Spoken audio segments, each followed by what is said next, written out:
Good evening. आज हम यहाँ पर फिजिक्स में गति के नियम पढ़ रहे हैं।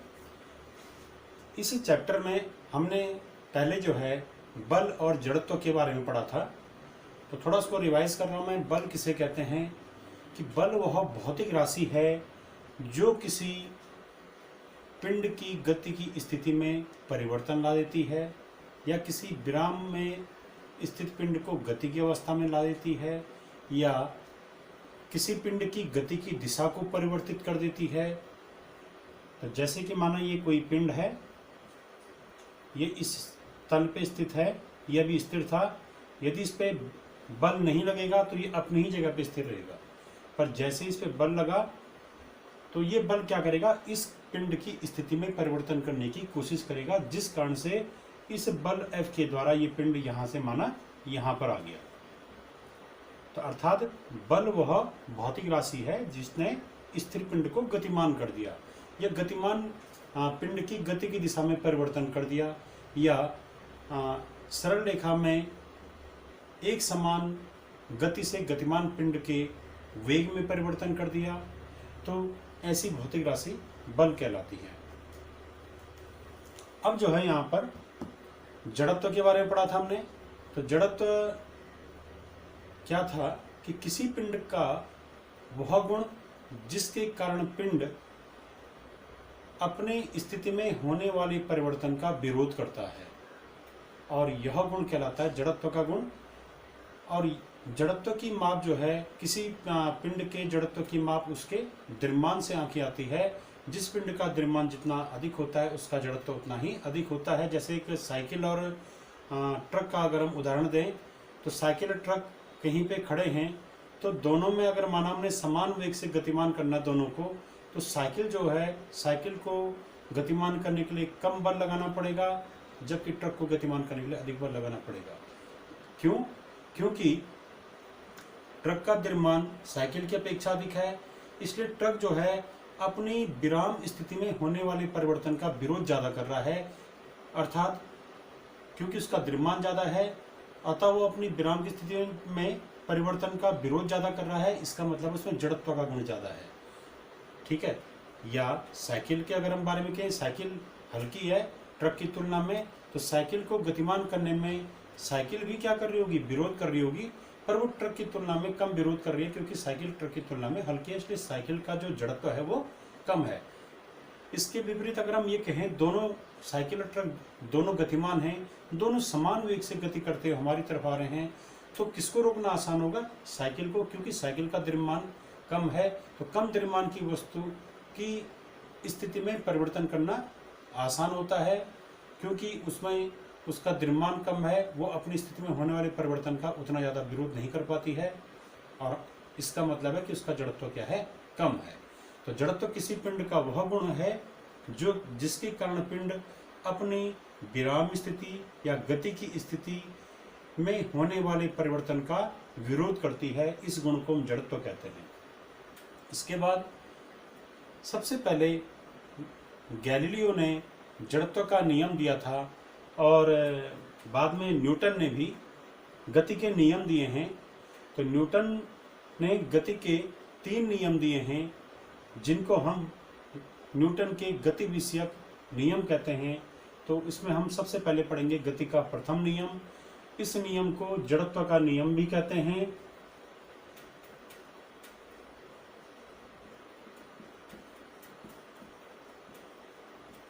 जड़त्व का नियम क्या है? ये नियम कि जड़त्व किसी पिंड का वह गुण है जिसके कारण पिंड बाह्य बल की अनुपस्थिति में,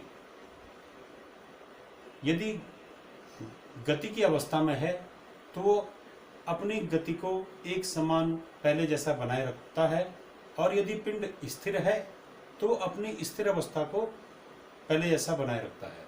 ठीक है। तो जड़त्व किसी पिंड का वह गुण है जिसके कारण पिंड बाह्य बल की अनुपस्थिति में अपनी गति की स्थिति को पहले जैसा बनाए रखता है, या अगर पिंड स्थिर है तो वो अपनी स्थिर अवस्था को पहले जैसा बनाए रखता है। उसकी स्थिर या गति की अवस्था में परिवर्तन करने के लिए बाह्य बल लगाना आवश्यक होगा। अगर बाह्य बल नहीं लग रहा है तो पिंड अपनी पहले वाली स्थिति में ही रहेगा। ये होता है जड़त्व के कारण। तो हम इसको जड़त्व का नियम भी कहते हैं। गैलीलियो ने दिया था ये नियम सबसे पहले।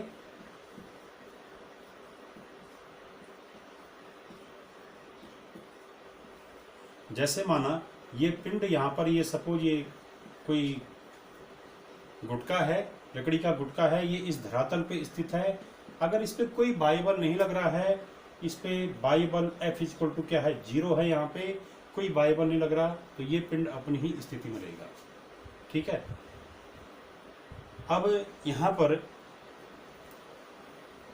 गति का प्रथम नियम जो न्यूटन के द्वारा दिया गया है वो क्या है, भले हम इसको जड़त्व का नियम भी कहते हैं, तो गति का प्रथम नियम न्यूटन के अनुसार यदि कोई पिंड स्थिर अवस्था में है तो हमेशा स्थिर ही अवस्था में रहेगा, और यदि पिंड सरल रेखा में एक समान गति से गतिमान है तो उस पिंड की गति एक समान ही रहेगी जब तक कि उस पर कोई बाह्य बल आरोपित न हो। ठीक है। जैसे माना ये पिंड है, ये पिंड माना सरल रेखा में 50 मीटर प्रति सेकंड के वेग से गतिमान था। ये पिंड गतिमान है सरल रेखा में और 50 मीटर पर सेकंड के एक समान वेग से गतिमान था। तो इस पिंड का वेग हर क्षण इतना ही रहेगा, हर बिंदु पे इसका वेग क्या रहेगा, 50 मीटर पर सेकंड रहेगा। इसके वेग में परिवर्तन तब ही होगा जब इस पर क्या लगाया जाएगा, कोई बाह्य बल लगाया जाएगा। और अगर बाह्य बल 0 है तो इसके वेग में कोई परिवर्तन नहीं होगा। ठीक है। या अगर हम ये कहते हैं कि ये पिंड स्थिर है, अगर ये पिंड स्थिर है तो ये पिंड हमेशा स्थिर रहेगा जब तक कि इस पर कोई बाह्य बल आरोपित न हो। तो इसको हम गति का प्रथम नियम कहते हैं कि यदि कोई पिंड स्थिर अवस्था में है तो वो हमेशा स्थिर अवस्था में ही बने रहेगा, और यदि वो सरल रेखा में एक समान गति से गतिमान है तो उसकी गति में कोई परिवर्तन नहीं होगा जब तक कि उस पर कोई बाह्य बल आरोपित न हो। अब इस पे उदाहरण क्या क्या हैं, इस पे आधारित उदाहरण हैं जैसे कि कोई गाड़ी रुकी हुई है और जैसे हम बस में बैठे हैं, रुकी हुई है बस जब अचानक चलती है तो उसमें बैठे जो यात्री होता है उसका शरीर पीछे की ओर झुक जाता है। ऐसा क्यों? बस या गाड़ी के अचानक गतिमान होने पर, गाड़ी के अचानक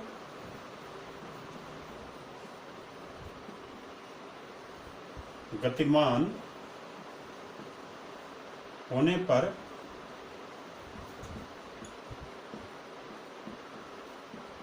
उसमें बैठा यात्री, ये उदाहरण पढ़ा रहा हूं मैं इसके, उसमें बैठा यात्री क्या होता है, कहाँ की ओर झुकेगा, पीछे की ओर झुकेगा, पीछे की ओर झुक जाता है।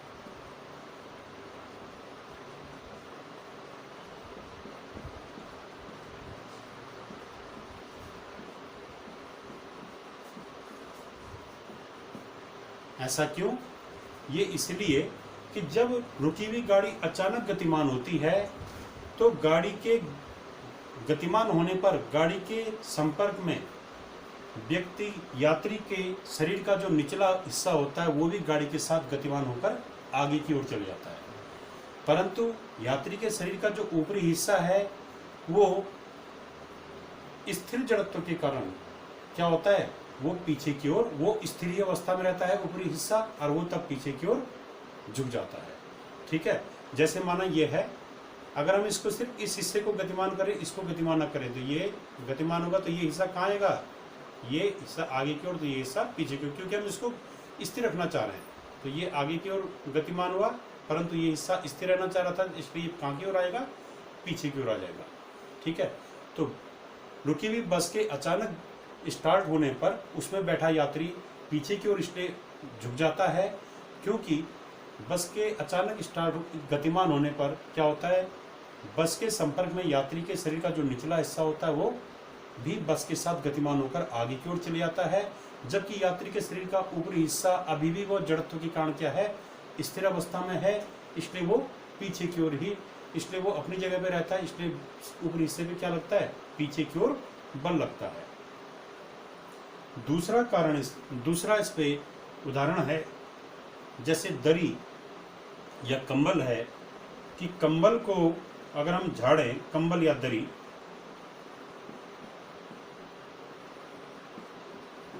या डंडे से पीटें कंबल को, तो कंबल को झाड़ने पर उससे धूल कण गिरने लगते हैं।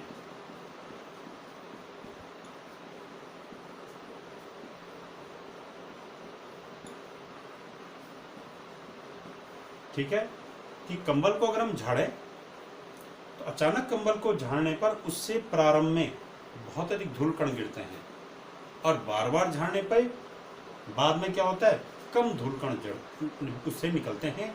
ऐसा क्यों होता है, तो ये भी जो है जड़त्व के नियम या गति के प्रथम नियम के कारण होता है। इसमें क्या होता है, जब हम किसी कंबल को झाड़ते हैं तो हमारे हाथों के द्वारा कंबल पे बल लगता है, और कंबल भी क्या होता है, उस बल के कारण गतिमान हो जाती है।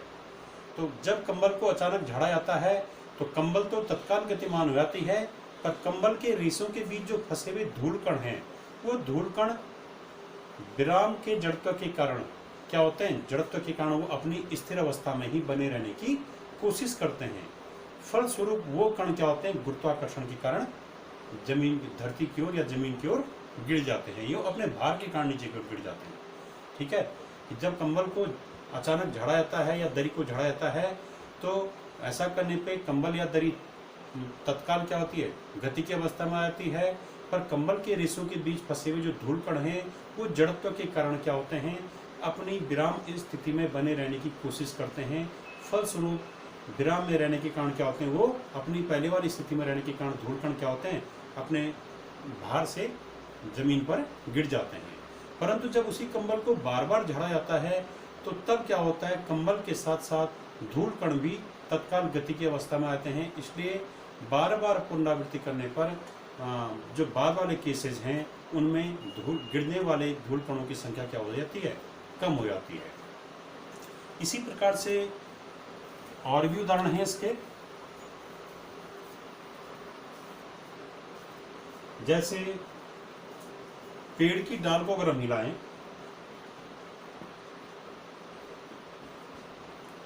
पेड़ की शाखा या डाल को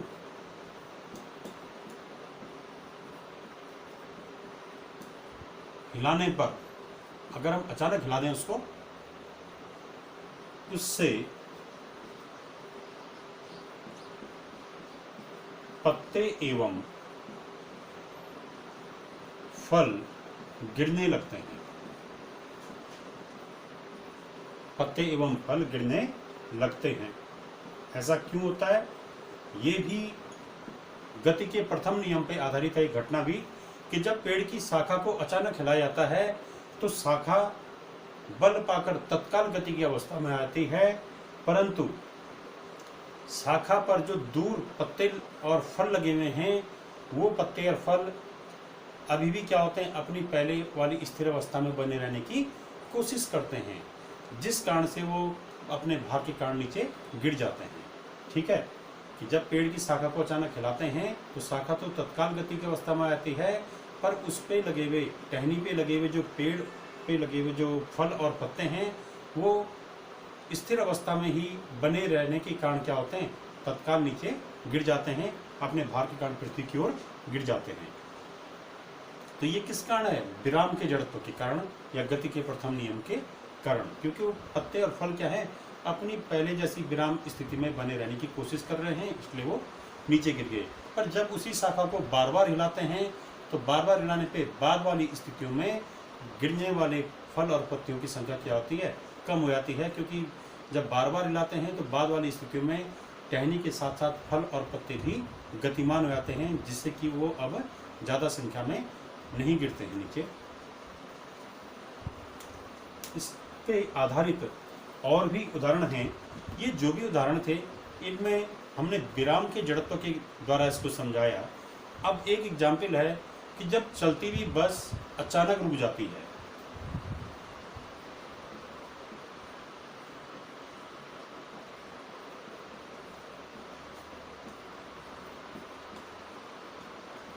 चलती हुई बस के या गाड़ी के अचानक रुक जाने पर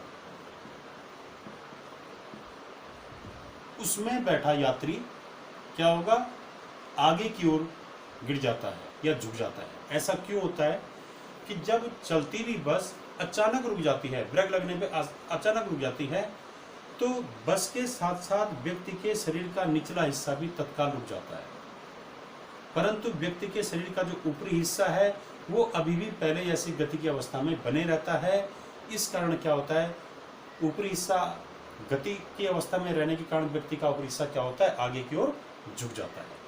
ठीक है, तो ये किसके कारण है, ये गति के जड़त्व के कारण है। ठीक है, क्योंकि शरीर का ऊपरी हिस्सा गति की अवस्था में है तो अपनी गति की अवस्था को बनाए रखने की कोशिश करता है, और इसीलिए गति के जड़त्व के कारण क्या होता है, शरीर का ऊपरी हिस्सा आगे की ओर झुक जाता है।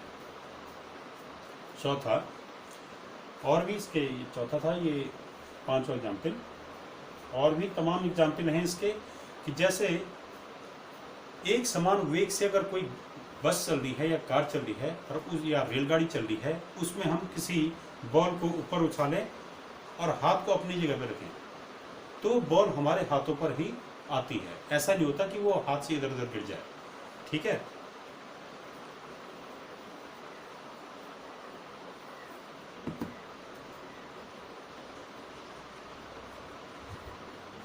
कि एक समान वेग से चलती हुई बस में या कार में या रेलगाड़ी में भी कह सकते हैं, उछाली गई गेंद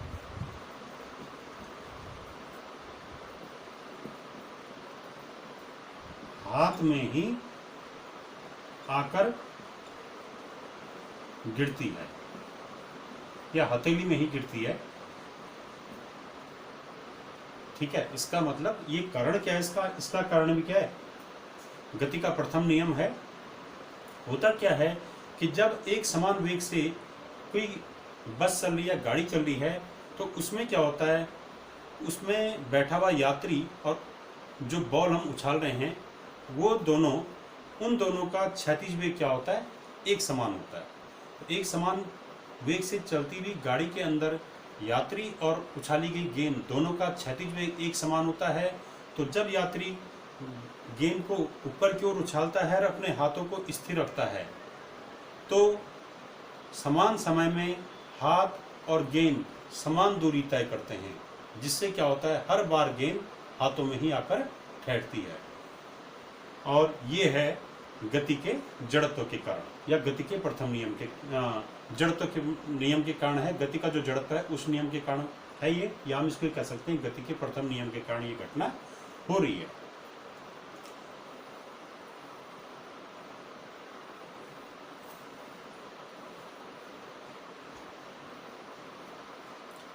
इसी प्रकार से हम, जैसे कई बार ये होता है कि अगर कोई गाड़ी सड़क पे चल रही है और अचानक वो दाहिनी तरफ या बाईं तरफ मुड़ जाती है, तो जब कोई गाड़ी अचानक बाईं ओर मुड़ती है तो उसमें बैठे हुए यात्री पर बाहर की ओर धक्का लगता है, यानी विपरीत दिशा में धक्का लगता है। ऐसा क्यों कि जब कोई गाड़ी अचानक बाईं ओर या दाईं ओर भी कह सकते हैं, अचानक किसी दिशा में मुड़ती है तो उसमें बैठे हुए यात्री का जो शरीर होता है वो अभी भी अपने पहले वाली गति की दिशा में ही चलने की कोशिश करता है।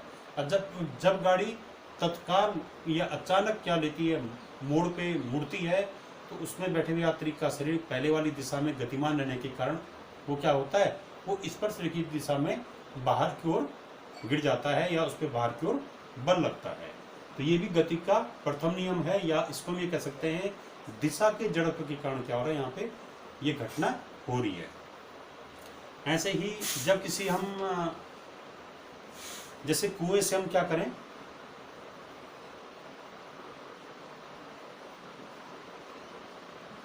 कुएं से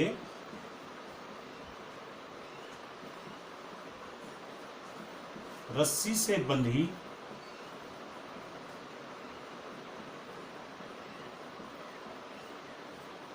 बाल्टी से पानी निकाल रहे हैं और अचानक रस्सी टूट जाती है। पानी निकालने पर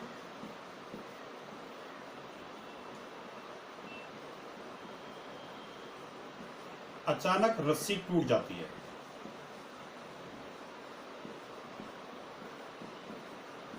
तो यदि क्या हो, हम कुएं से पानी निकाल रहे हैं, कुएं से पानी निकालने में क्या होगा, बाल्टी होगी, ये बाल्टी होगी और इस पे क्या होगा, ये रस्सी होगी और ये कुआं होगा। तो यहाँ से क्या होगा, इस रस्सी को कोई यहाँ पर प्रेक्षक या कोई यात्री, इसको कोई आदमी इसको खींच रहा होगा। अचानक ये रस्सी, तो खींचने में क्या होगा, जो व्यक्ति इसको खींच रहा है वो इस रस्सी पर अपनी ओर बल लगाता है और इस बाल्टी पर भार के कारण एक बल नीचे की ओर लगता है। ठीक है, तो इससे क्या होगा, जब रस्सी अचानक टूट जाएगी तो उस समय रस्सी पर व्यक्ति की ओर लगने वाला बल क्या हो जाएगा, समाप्त हो जाएगा। ठीक है, अतः वो व्यक्ति क्या कर रहा है, रस्सी के टूटे हुए हिस्से पे अपनी ओर बल लगा रहा है, इसलिए व्यक्ति अपने बल के कारण क्या होता है, पीछे की ओर गिर जाता है और बाल्टी अपने भार के कारण कुएं में गिर जाती है। तो यदि हम कुएं से क्या करें, रस्सी से बनी बाल्टी से पानी निकालें, तो वहाँ पर रस्सी पर व्यक्ति अपनी ओर बल लगाता है और यदि क्या हो, अचानक रस्सी टूट जाए तो उस समय रस्सी टूट जाने पे बाल्टी पे कोई बल नहीं लग पाता, वो बल केवल टूटे हुए रस्सी के भाग पे लगता है, जिससे कि व्यक्ति पीछे की ओर गिर जाता है।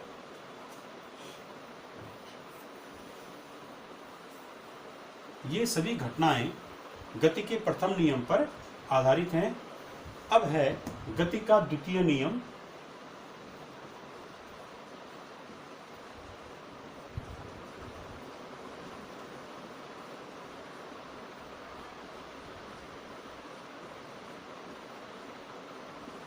गति के द्वितीय नियम को पढ़ाने से पहले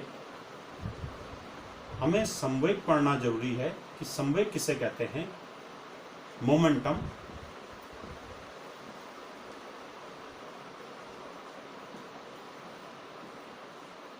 कि जैसे माना कोई पिंड, ये बॉल है, माना ये गति की अवस्था में थी, सरल लिखिए गति कर रही है बॉल, और किसी समय इस बॉल का यहाँ पर वेग क्या है, u है, इस पे बल F लगा और जब से बल F लगा तो ये बॉल यहाँ पर पहुँच गई और यहाँ पर इसका वेग क्या हो गया, v हो गया।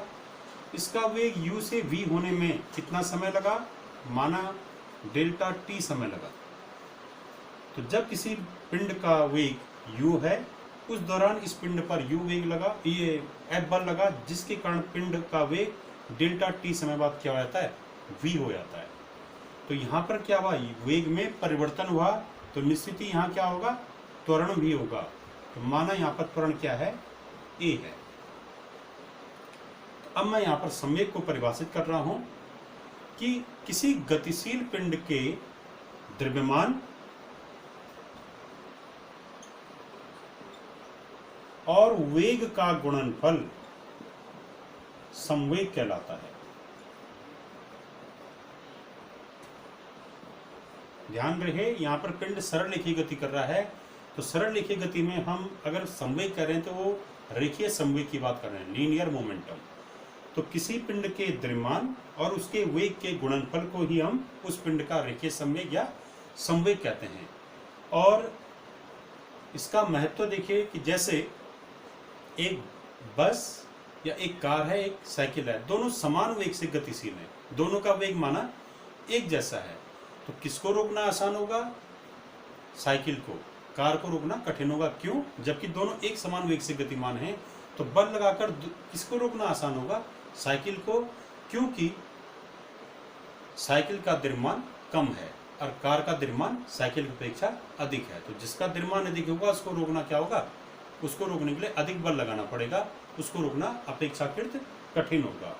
तो अर्थात हम कर क्या रहे हैं यहाँ पे, साइकिल और कार दोनों के वेग समान हैं, दोनों को हम रोक रहे हैं, यानी दोनों की गति की में हम समान परिवर्तन लाने की कोशिश कर रहे हैं। तो दो पिंडों की गति की स्थितियों में समान परिवर्तन लाने के लिए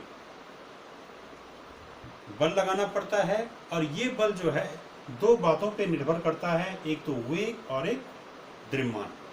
ठीक है, ऐसा नहीं खाली वेग पे निर्भर करता है, वो उन पिंडों के द्रव्यमान पर भी निर्भर करता है। ठीक है, तो पिंडों के गति की अवस्था में परिवर्तन करने के लिए लगाया गया बल पिंड के द्रव्यमान और वेग दोनों पर निर्भर करता है, और द्रव्यमान और वेग का ये गुणनफल ही क्या कहलाता है, संवेग कहलाता है।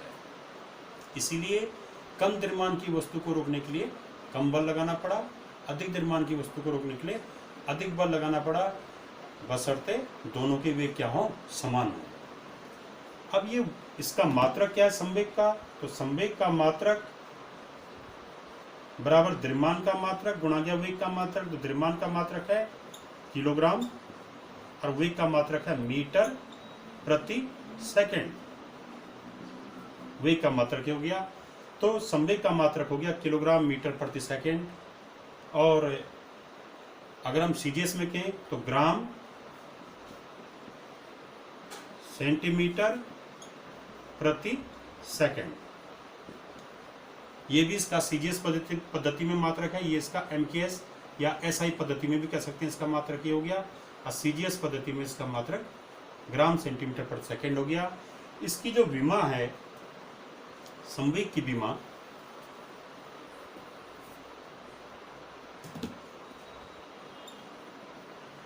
संवेग की विमा बराबर द्रव्यमान की विमा गुणा गया वेग की विमा। इसके सूत्र से निकलेगा, तो द्रव्यमान की विमा है m इंटू वेग, वेग की विमा होती है एल टी की पावर -1, तो ml टी की पावर -1 ये क्या हो गया, संवेग की विमा होगी। और ये जो है सदिश राशि है, कैसी राशि है, सदिश राशि है, और संवेग की दिशा वही होगी जो वेग की दिशा होगी।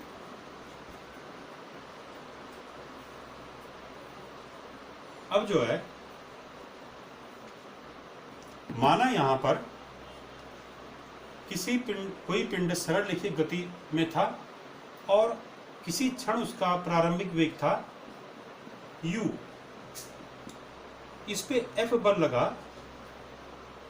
F बल लगाने पर इसके वेग में परिवर्तन हुआ, डेल्टा टी समय के बाद ये पिंड यहाँ से यहाँ पहुंच गया, डेल्टा टी समय में इसका वेग क्या हो गया, v हो गया। तो ये प्रारंभिक वेग है और ये डेल्टा टी समय के बाद का वेग है।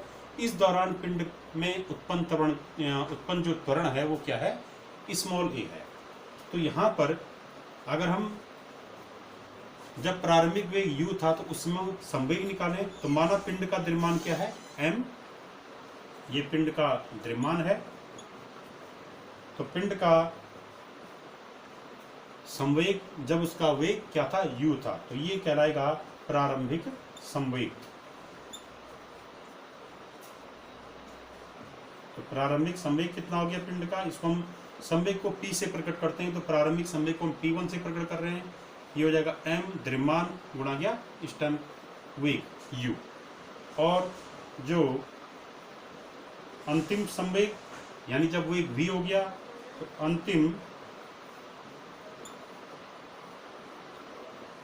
संवेग, तो अंतिम संवेग T2 ये बराबर है द्रव्यमान गुणा गया अंतिम वेग, माना अंतिम वेग है v, और संवेग में परिवर्तन हुआ है क्योंकि वेग में परिवर्तन हुआ है, तो संवेग परिवर्तन में यहाँ पर कितना समय लग गया, जितना वेग परिवर्तन में लगा होगा डेल्टा टी समय, इतना समय लग गया। अब यहाँ पर हमने देखा कि संवेग में परिवर्तन हुआ, तो संवेग परिवर्तन कितना हुआ, तो संवेग में परिवर्तन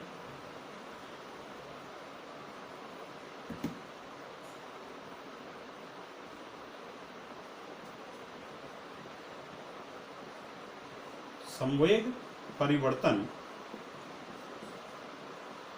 ये हो गया T2 माइनस T1, बाद का समय इसका संवेग T2 निकला था m इंटू वी, इसका संवेग T1 निकला था m इंटू u। तो संवेग परिवर्तन हुआ, कितना हुआ संवेग परिवर्तन, p2 माइनस p1, इसका मान आ गया mv माइनस mu।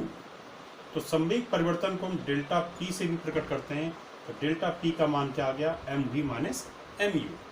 और ये परिवर्तन कितने समय में हुआ है, डेल्टा t समय में। तो हम यहाँ पर ये कह सकते हैं कि डेल्टा t समय में संवेग परिवर्तन कितना हुआ, डेल्टा t। तो एकांक समय में संवेग परिवर्तन कितना होगा, एकांक समय में, एकांक समय का मतलब है 1 सेकंड, 1 सेकंड में संवेग में कितना परिवर्तन होगा, ये होगा delta p upon delta t। तो एकांक समय में जो ये संवेग परिवर्तन होता है, ये delta p upon delta t, इसको हम संवेग परिवर्तन की समय दर भी कह सकते हैं।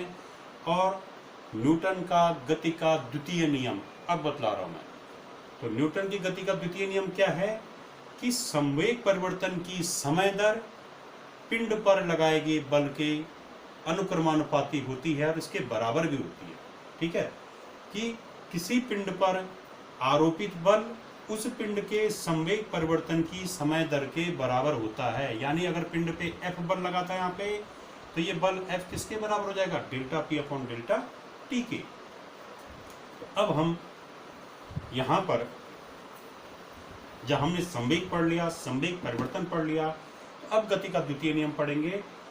ये क्या कहता है कि ये कोई पिंड था, इस पे बल F लगा, F बल लगने पे इसका वेग जैसे पहले u था, द्रव्यमान m था, ये यहाँ पहुँचा ये पिंड, इसका वेग हो गया v, द्रव्यमान अभी भी m है। ठीक है, यहाँ पर इसका संवेग p1 था, यहाँ पर इसका संवेग p2 था।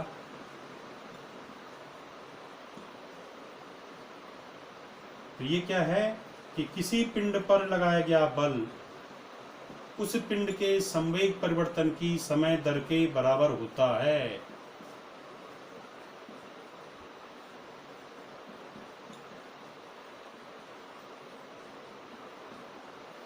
किसी पिंड पर लगाया गया बल उस पिंड के संवेग परिवर्तन की समय दर के बराबर होता है। यही जो है गति का द्वितीय नियम है, या न्यूटन का गति विषयक द्वितीय नियम है। यदि बल F आरोपित हो रहा है पिंड पे, तो F बराबर हो जाएगा संवेग परिवर्तन की दर, अभी हमने निकाला था delta P upon delta T। तो यहाँ पर ये आ गया delta P upon delta T। अगर हम इसको ऐसा लिखें, इसको हम समीकरण नंबर 1 लिख दे रहे हैं, F बराबर डेल्टा T का मान क्या है, P2 minus P1 upon delta T। अब P2 माइनस P1 का मतलब MV minus MU upon delta T। ये क्या आ गया, F बराबर आ गया हमारा क्या, यानी बाह्य बल F बराबर आ गया, यहाँ पर M कॉमन ले लेंगे तो MV minus U upon delta T। अब देखिए ये क्या है, M यानी द्रव्यमान इंटू अंतिम वेग ऋण प्रारंभिक वेग बटे समयांतराल। तो ये V minus U upon delta T ये क्या चीज है, ये है त्वरण। ठीक है, ये क्या है, त्वरण। तो हम इसको लिख सकते हैं M V माइनस U मतलब अंतिम वेग ऋण प्रारंभिक वेग यानी वेग परिवर्तन, इसको हम डेल्टा V भी लिख सकते हैं। डेल्टा V का मतलब V minus U upon delta T। तो ये आ गया, तो delta V upon delta T का मतलब है त्वरण, वेग परिवर्तन की समय दर त्वरण कहलाता है। तो यहाँ पर बल का एक सूत्र और आ गया, बल बराबर F बराबर M इंटू A, जहाँ A क्या है, पिंड में उत्पन्न त्वरण है। तो ये F बराबर M है, ये कहाँ से आया, किससे शुरू किया था हमने कि बल संवेग परिवर्तन की समय दर के बराबर होता है, इस सूत्र से शुरू किया, अंत में इसको निकाला F बराबर M है। तो यहाँ से यदि ये पिंड का द्रव्यमान यदि अचर हो, ठीक है, तो उस समय हम ये कह सकते हैं कि ये बल इस त्वरण A के अनुक्रमानुपाती होता है। तो ये जो है गति का द्वितीय नियम इसको भी कहते हैं। क्या है गति का द्वितीय नियम? कि किसी पिंड पर आरोपित बल उस पिंड में उत्पन्न त्वरण के अनुक्रमानुपाती होता है, और ये भी कह देते कई बार कि किसी पिंड पर आरोपित बल उस पिंड के द्रव्यमान और उत्पन्न त्वरण के गुणनफल के बराबर होता है, यानी F बराबर ma। ये गति के द्वितीय नियम का सूत्र है, और कई बार अगर हम इससे शुरू करें तो इसको भी निकाल सकते हैं उल्टे में चलने पे। अब जो है यहाँ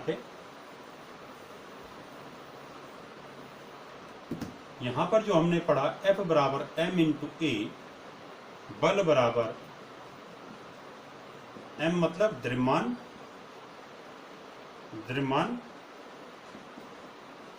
गुणा गया त्वरण।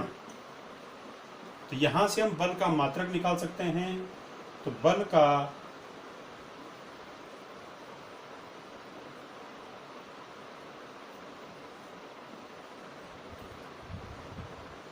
का अब दो मात्रक हैं, एक तो बल का निरपेक्ष मात्रक और दूसरा बल का गुरुत्वीय मात्रक। तो बल का पहले मैं बता रहा हूं निरपेक्ष मात्रक।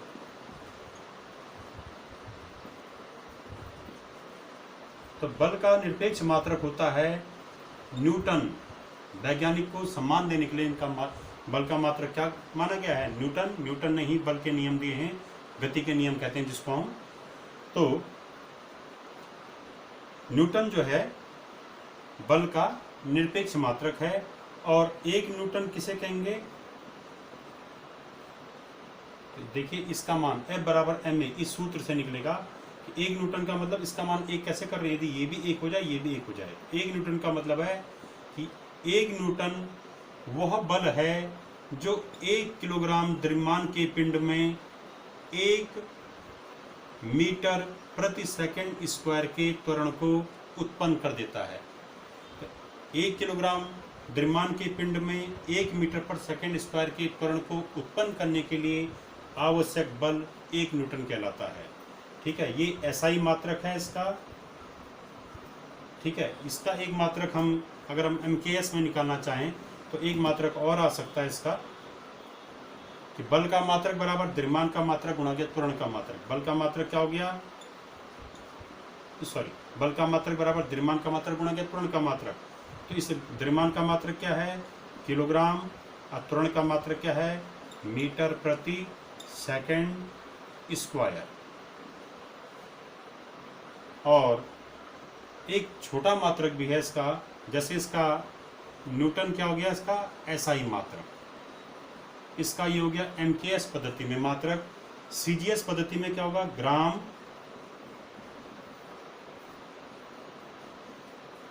सेंटीमीटर प्रति सेकंड स्क्वायर, और इसी को हम कहते हैं डाइन। ये छोटा मात्रक है। तो न्यूटन बड़ा मात्रक, डाइन छोटा मात्रक। ये क्या है? निरपेक्ष मात्रक हैं बल के।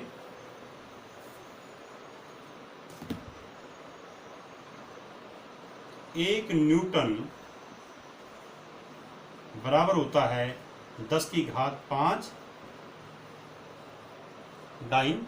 तो देखिए कैसे निकला, मैं इसको निकाल के दिखा दे रहा हूं।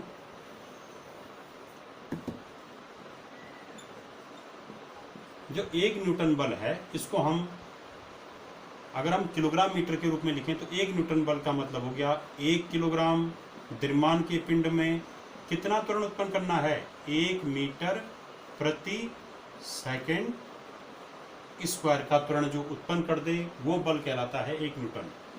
अब इस 1 किलोग्राम को लिख दीजिए ग्राम में 1000 ग्राम, और 1 मीटर को क्या लिख दीजिए? 100 सेंटीमीटर, और बट्टे में क्या है? सेंटीमीटर के बट्टे में सेकंड स्क्वायर। तो ये क्या हो गया? 1000 गुणा गया 100, ये आ गया 10 की घात 5, और मात्रा क्या हो गया? ग्राम सेंटीमीटर प्रति सेकंड स्क्वायर। तो ये जो ग्राम सेंटीमीटर पर सेकंड स्क्वायर है इसको हम कहते हैं डाइन।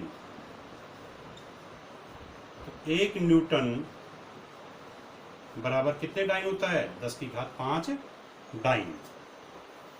इसी प्रकार से बल का गुरुत्वीय मात्रक,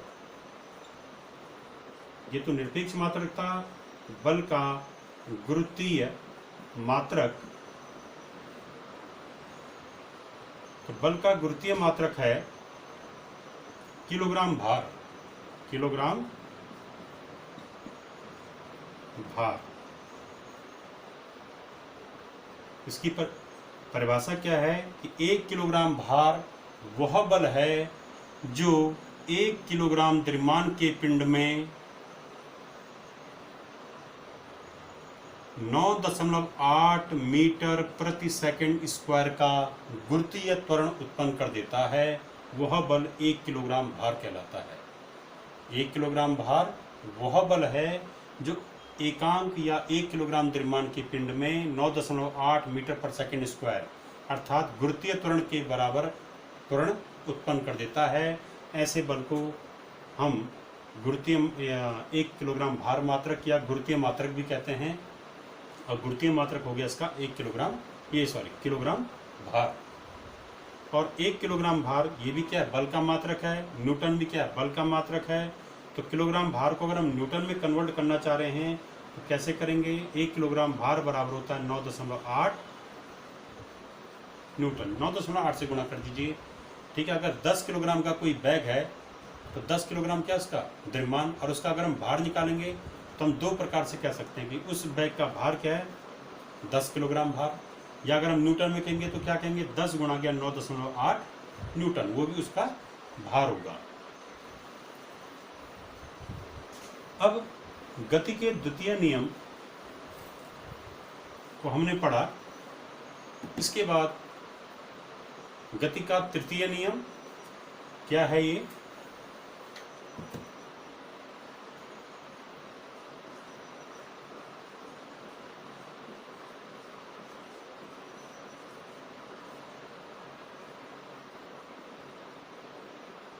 गति का तृतीय नियम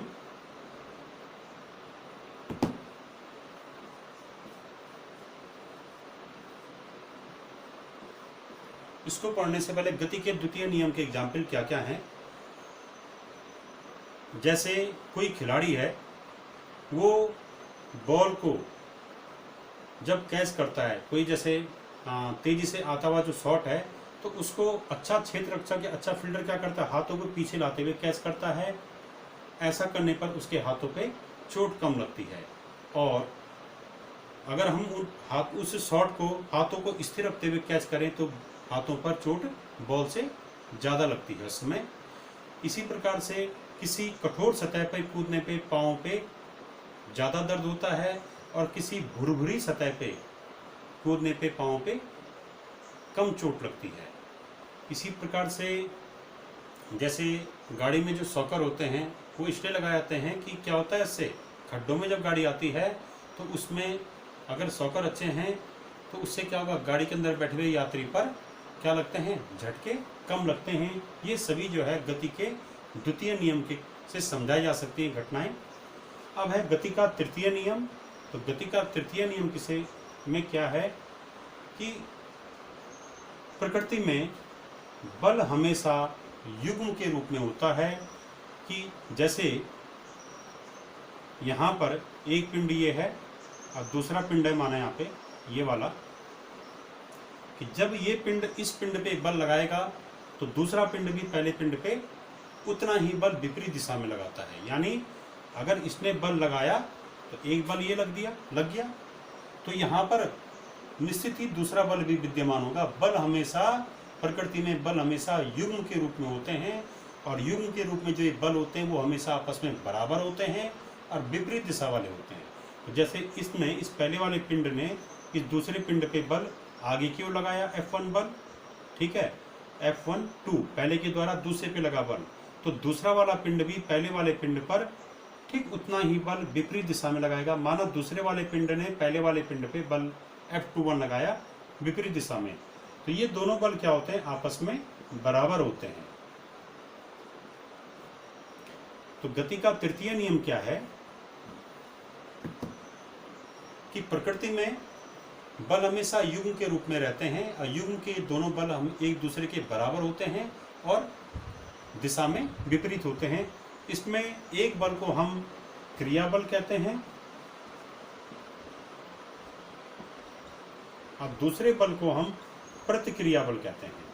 किसी भी बल को क्रिया, दूसरे बल को हम क्या कह सकते हैं? प्रतिक्रिया बल। तो अब ये गति का तृतीय नियम क्या है कि प्रत्येक क्रिया बल के बराबर विपरीत दिशा में एक प्रतिक्रिया बल अवश्य होता है। यही गति का तृतीय नियम है कि क्रिया बल बराबर प्रतिक्रिया बल, और ये दोनों एक दूसरे के बराबर होते हैं। अब दिशा में विपरीत होते हैं, इसलिए यहाँ पे क्या लगा दिया? ऋण चिन्ह। ठीक है, तो यहाँ पर जैसे इस पे और उदाहरण जो हैं, इसके उदाहरण को पढ़ाने से पहले एक चीज़ और, कि जो क्रिया बल और प्रतिक्रिया बल हैं ये हमेशा अलग अलग पिंडों पर आरोपित होते हैं। जैसे माना पहले पिंड ने दूसरे पिंड पर बल यहाँ पर लगाया, इस पे इस यहाँ पे लगाया, तो ये बल क्या है? F12, ये माना क्रिया बल हो गया। तो तब दूसरा पिंड भी क्या कर रहा है? पहले पिंड पे बल लगा रहा है, तो दूसरा पिंड पहले पिंड पे बल कहाँ लगाएगा? यहाँ पे, इस पहले पिंड पे लगाएगा।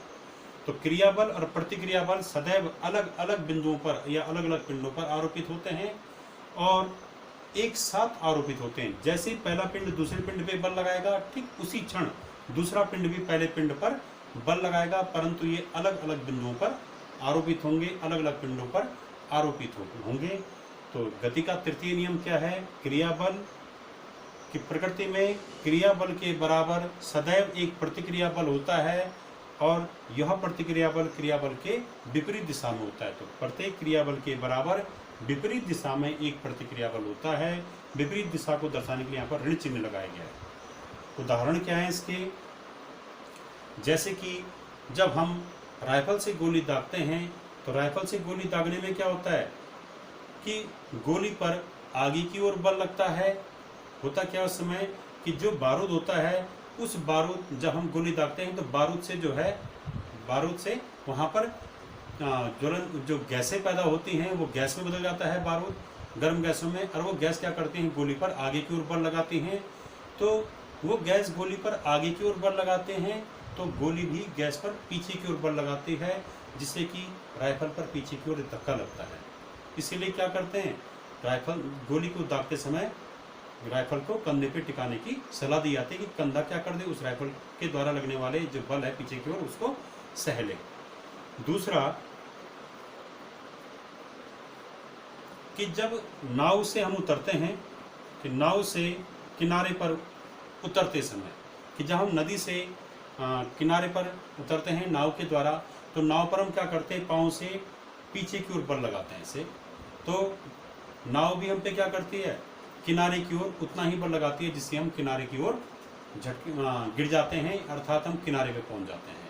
कि जब हम नाव से नदी में चल रहे हैं, हम नाव से किनारे पे आ रहे हैं, तो क्या होगा कि हम अपने पाँव से ही, माने नाव है, हम अपने पाँव से क्या करेंगे? नाव पर नदी की ओर, पानी की ओर क्या करेंगे? पीछे की ओर, पानी की ओर बल लगाएंगे। क्रिया प्रतिक्रिया नियम के फलस्वरूप क्या होगा? वो नाव भी हम पर विपरीत दिशा में उतना ही बल किनारे की ओर लगाएगी, जिससे कि हम किनारे की ओर गिर जाते हैं या किनारे पर आ जाते हैं। ठीक है, और नाव कहाँ की ओर जाती है? तब नदी की ओर जाती है। इसी प्रकार से जैसे रॉकेट उड़ता है, तो रॉकेट में भी क्या होता है? जैसे रॉकेट है, तो रॉकेट के इस भाग में जो ईंधन होता है, तो ये ईंधन जब जलता है तो इससे गर्म गैसें बाहर की ओर आती हैं। इससे ऐसे ये बाहर की ओर आती हैं। तो जब रॉकेट ऊर्ध्वाधरता ऊपर की ओर जाता है, तो इसमें जो ईंधन, जब इसमें जलने वाला जो ईंधन होता है, उस ईंधन के जलने से गर्म गैसें बहुत अधिक वेग से नीचे वाली वायु पर नीचे की ओर बल लगाती हैं। तो रॉकेट जब ऊपर की ओर जाता है, तो इसमें उपस्थित ईंधन से उत्पन्न गैसें वायु पर नीचे की ओर बल लगाती हैं। क्रिया प्रतिक्रिया नियम के फलस्वरूप वायु भी रॉकेट पर उतना ही बल ऊपर की ओर लगाती है, जिससे रॉकेट तीव्र वेग से ऊपर की ओर जाता है। ठीक है, इसी प्रकार से हम यहाँ पर और भी तमाम इसके नियम बता सकते हैं। जैसे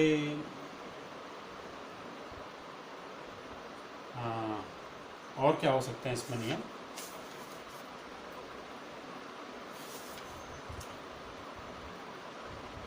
पानी में तैरना। जब हम पानी में तैरते हैं तो हम अपने हाथ से क्या करते हैं, पानी को पीछे की ओर बल लगाते हैं, ऐसे पानी को पीछे की ओर काटते हैं, यानी पानी पे पीछे की ओर बल लगाते हैं, तो पानी भी हमारे शरीर को उतना ही बल आगे की ओर लगाता है। ठीक है। इसी प्रकार से तृतीय नियम पर कुछ एग्जाम्पल और भी हैं कि पृथ्वी पर चलना, कि जब हम जमीन पे चलते हैं तो हमारे पाँव के द्वारा जमीन पर क्या होता है, पीछे की ओर बल लगता है। तो जमीन भी या पृथ्वी भी हमारे पाँव पर विपरीत दिशा में उतना ही क्या लगाती है, प्रतिक्रिया बल लगाती है। ठीक है। जैसे माना ये जमीन है और यहाँ पर कोई ये पाँव है, तो यहाँ पर पाँव के हम आगे की ओर जा रहे हैं माना, तो पाँव के द्वारा क्या होगा, जमीन पर पीछे की ओर बल लगेगा, ये माना क्रिया बल हो गया। तो ये पृथ्वी या जमीन भी क्या करेगी, ये हमारे पाँव पर विपरीत दिशा में उतना ही प्रतिक्रिया बल ऊपर की ओर लगा देगी। ठीक है। तो इस प्रतिक्रिया बल का जो क्षैतिज घटक होता है, ये क्षैतिज घटक क्या करता है, ये हमको चलने में सहायता प्रदान करता है। और इसी प्रतिक्रिया बल का जो ऊर्ध्व घटक है वो हमको क्या करता है, वो हमको हमारे शरीर के भार को संतुलित करता है, जिससे हम संतुलित होकर चलते हैं। ठीक है। इसी प्रकार से घोड़ा गाड़ी का चलना, कि घोड़ा गाड़ी जब घोड़ा गाड़ी में जब घोड़ा गाड़ी को खींचता है तो उसमें क्या होता है, घोड़ा भी अपने खुरों से जमीन पर पीछे की ओर बल लगाता है। तो जमीन भी घोड़े के खुरों पर इसी प्रकार का, ये घोड़े का जो खुर है वो जमीन पर पीछे की ओर बल लगाएगा। तो घोड़े के खुर पर जमीन भी क्या करेगी, पृथ्वी भी विपरीत दिशा में उतना ही प्रतिक्रिया बल लगाएगी। और इस प्रतिक्रिया बल का जो क्षैतिज घटक है वो घोड़े को आगे चलने में सहायता प्रदान करता है, जिससे घोड़ा गाड़ी को आगे खींच ले आता है। और इसका ऊर्ध्व घटक क्या करता है, घोड़े और गाड़ी के भार को संतुलन प्रदान करता है। तो इस प्रकार से हमने यहाँ पर कई एग्जाम्पल पढ़े क्रिया प्रतिक्रिया के नियम पे। गति के तृतीय नियम को क्रिया प्रतिक्रिया का नियम भी कहते हैं। और बल का आवेग, इसको हम अगले वीडियो में पढ़ेंगे। Thank you.